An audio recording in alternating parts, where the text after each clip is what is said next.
Bienvenue sur Africa 24 pour cette nouvelle édition du Non-Stop Info. Au sommaire de l'actualité, l'ancien chef d'État zambien Rupia Banda, candidat à la succession de Michael Sata.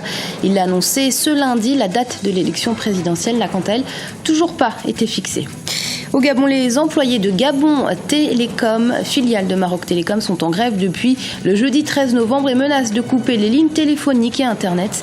Le personnel gréviste demande notamment le paiement des primes réclamées et l'augmentation de la prime de logement.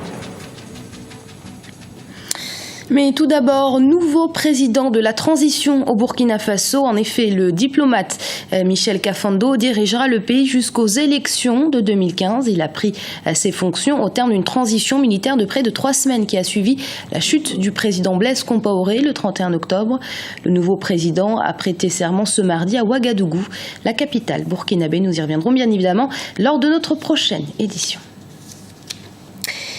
En Zambie, qui succédera donc au président Michael Sata, décédé à Londres fin octobre? Si la date de l'élection présidentielle n'a pas officiellement été annoncée, certains candidats se font déjà entendre.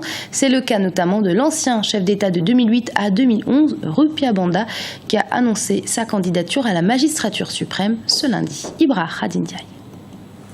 En Zambie, l'ancien chef de l'État, Rupia Banda, candidat à la présidentielle. Âgé de 77 ans, il a été battu lors du scrutin présidentiel en 2011 par l'ancien président Michael Sata, décédé le 29 octobre 2014. Selon la constitution zambienne, de nouvelles élections doivent être organisées dans un délai de 90 jours après la mort du président. Et cette fois-ci, il revient après le décès du président Sata. Mais ce qu'il faut retenir, c'est que les Zambiens connaissent de lui un homme qui n'était pas très intègre, il y avait une corruption. Le pays n'a pas pu décoller, donc il avait été pratiquement sanctionné par le peuple zambien. Son retour aujourd'hui nous pense qu'il a peu de chances d'être élu par les Zambiens et que éventuellement il y aura quelqu'un d'autre. Mais toujours est-il que dans une situation de deuil, le peuple zambien peut recourir à quelqu'un qu'il connaît déjà par rapport à un nouveau. Le candidat Rupia Banda était à la tête du pays de 2008 à 2011 et son bilan était mitigé aux yeux de nombreux Zambiens. Par rapport à son bilan, le peuple zambien, si jamais il fait vraiment référence à son bilan, il ne sera pas élu. Mais on ne sait pas, déjà les peuples oublient ou pardonnent très rapidement compte tenu de ce qui s'est passé. On peut oublier le bilan par rapport à ce qui se passe au niveau du deuil et aussi au niveau de ce décès. Et les Zambiens savent bien que c'est lui qui était le vice-président ne pourra pas être président. À moins que l'ancien ministre de la Défense se présente, lui qui était populaire au niveau du pays éventuellement, il avait des atouts pour être président de la République. Ce scrutin devrait avoir lieu avant le 26 janvier 2015 selon la Constitution, mais pour le moment, aucune date n'a encore été fixée. Le vice-président Guy Scott assure l'intérim jusqu'en janvier 2015. Les Maliens de l'extérieur face aux pourparlers d'Alger, sous l'égide du Haut Conseil des Maliens de France, la diaspora malienne souhaite contribuer au retour de la stabilité et de la paix dans le nord du pays et surtout apporter son soutien aux Maliens qui subissent quotidiennement les conséquences de ce conflit. Ibra Khadindiaye. La diaspora malienne est active depuis le début de la crise dans le nord. Elle a déjà organisé plusieurs manifestations pour un règlement pacifique du conflit.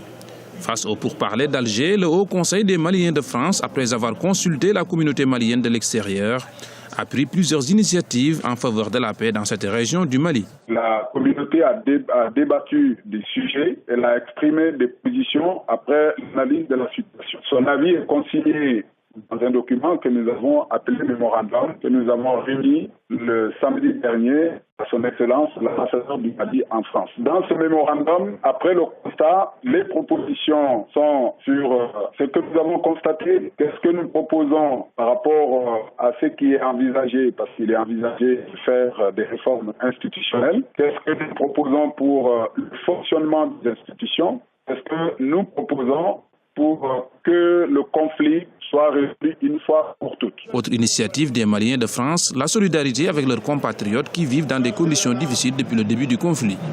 Face à l'absence des organisations humanitaires pour aider la population du Nord, la diaspora malienne ne veut pas rester les bras croisés et souhaite apporter leur soutien à leurs frères. La communauté malienne de France, à travers le Haut Conseil des Maliens de France, a décidé également d'entreprendre une action en direction des populations du nord du Mali. Puisque ce que nous avons constaté, ce sont des nouvelles très alarmantes qui nous viennent. On n'a aucun moyen de vérifier comment les populations là-bas vivent. Est-ce qu'elles ont soif? Est-ce qu'elles ont faim? Est-ce qu'elles sont malades? Donc voilà, beaucoup de questions qui nous préoccupent et nous avons décidé d'organiser quelque chose que nous appelons une marche. On peut l'appeler autrement lorsqu'on va discuter avec les autres forces vives de la nation. Une initiative en tous les cas d'aller rencontrer les populations du nord du Mali. Toutes les régions seront concernées. Si les gens ont faim, comment on peut trouver les voies et moyens de les aider à manger. Si les gens ont soif, comment trouver les voies et moyens qu'elles puissent étancher leur soif et si elles sont malades, comment trouver les moyens de les soigner. La reprise des pourparlers d'Alger est prévue en principe ce 20 novembre. Rappelons que 4 commissions ont été créées pour traiter des questions politiques, des questions sécuritaires et de défense, des questions de justice et de réconciliation, mais également de développement économique. Dans le reste de l'actualité, en Côte d'Ivoire, des centaines de soldats ont manifesté dans tout le pays ce mardi. La vague de protestation est partie de Bouaké. Les militaires en colère réclament de meilleurs soldes. Face à cette vague de protestation, le ministre de la Défense, Paul Kofi, a appelé les soldats à regagner leur caserne et a annoncé qu'une série de décisions sera prise pour calmer leur mécontentement. Parmi celles-ci, le paiement d'arriérés de soldes ainsi qu'une meilleure couverture de frais de santé. Le procès de Laurent Gbagbo débutera le 7 juillet à La Haye. Dans un premier temps, les juges de la Cour pénale internationale avaient douté de la solidité du dossier dressé par l'accusation contre l'ancien président ivoirien. Ils ont finalement retenu 4 charges de crimes contre l'humanité. Aminata Diak. C'est désormais confirmé par la Cour pénale internationale. Le procès de l'ancien président ivoirien Laurent Gbagbo s'ouvrira le 7 juillet 2015 à La Haye, aux Pays-Bas. L'annonce a été faite ce lundi 17 novembre 2014 dans un communiqué. Le 12 juin 2014, la Chambre préliminaire avait confirmé à la majorité 4 charges de crimes contre l'humanité, à savoir meurtre, viol, autres actes inhumains ou à titre subsidiaire, tentative de meurtre et persécution à l'encontre de l'ex-chef de l'État, une nouvelle accueillie sans surprise en Côte d'Ivoire. La nouvelle a été accueillie sans réaction particulière parce que l'accusation avait déjà demandé que le procès ait lieu en septembre. Et voici que la Cour vient de fixer la date à agir. Donc, elle a ôté 2 mois et tout le monde s'attendait déjà à un procès. Et tout le monde s'attendait à une date dans cet ordre-là.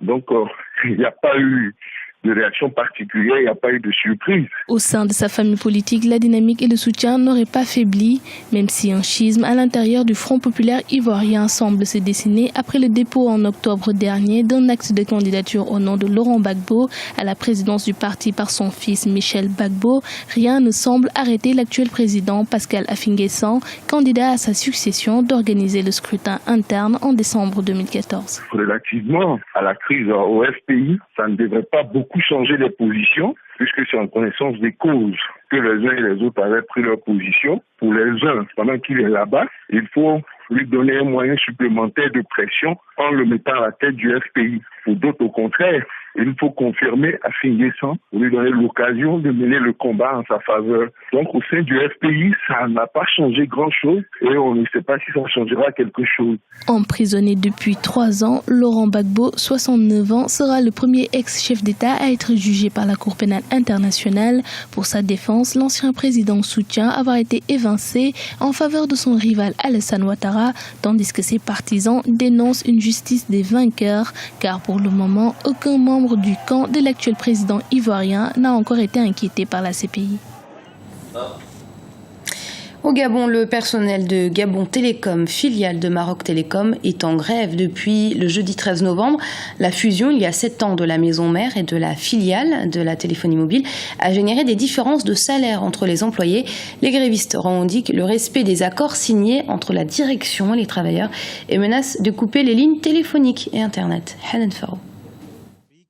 Une grève illimitée. Une partie des employés de Gabon Télécom est à l'arrêt depuis le 13 novembre. Le personnel revendique le respect des accords signés avec la direction après la privatisation de 2007, date à laquelle Maroc Télécom avait racheté l'opérateur gabonais. Quelques 1200 employés avaient alors été licenciés. 7 ans après, le personnel de Gabon Télécom conteste l'augmentation de la masse de travail pour un salaire qui n'a pas changé. Les salariés estiment que la fusion de Gabon Télécom et de Liberty a entraîné pour eux un cumul de charges non compensées par des augmentations salariales. En conséquence, ils estiment que la société reste à leur devoir 97 mois de salaire. Avec un chiffre d'affaires de 48 milliards réalisé au premier semestre de l'année 2014 et un revenu de services en hausse de 32% sur la même période, la société a suffisamment de ressources pour répondre aux revendications des salariés. Lors du rachat par Maroc Télécom, Gabon Télécom et sa filiale mobile Liberty sont fusionnés, mais le personnel de l'ex-Liberty reste mieux payé, une injustice que le syndicat gabonais des télécommunications souhaite corriger. Au-delà de la situation au sein de l'entreprise de téléphonie, cette grève donne une indication sur le climat social au Gabon. Il faut se rendre compte aussi que le climat social est particulièrement tendu en cette période sur le territoire de la République gabonaise. Ça s'explique non seulement au niveau de la fonction publique et dans le secteur privé, essentiellement par des revendications salariales, des augmentations du SMIC, du point d'indice et des autres éléments de nature à renforcer le revenu moyen des populations. La grève du personnel de Gabon Télécom fait planer la menace de coupure des lignes téléphoniques et Internet. Les grévistes exigent de la direction le paiement des primes réclamées et l'augmentation de la prime de logement. Et ce journal a été préparé par l'ensemble de la rédaction. Merci de l'avoir suivi. Restez sur Africa 24. Dans un instant, une nouvelle édition du Non-Stop Info.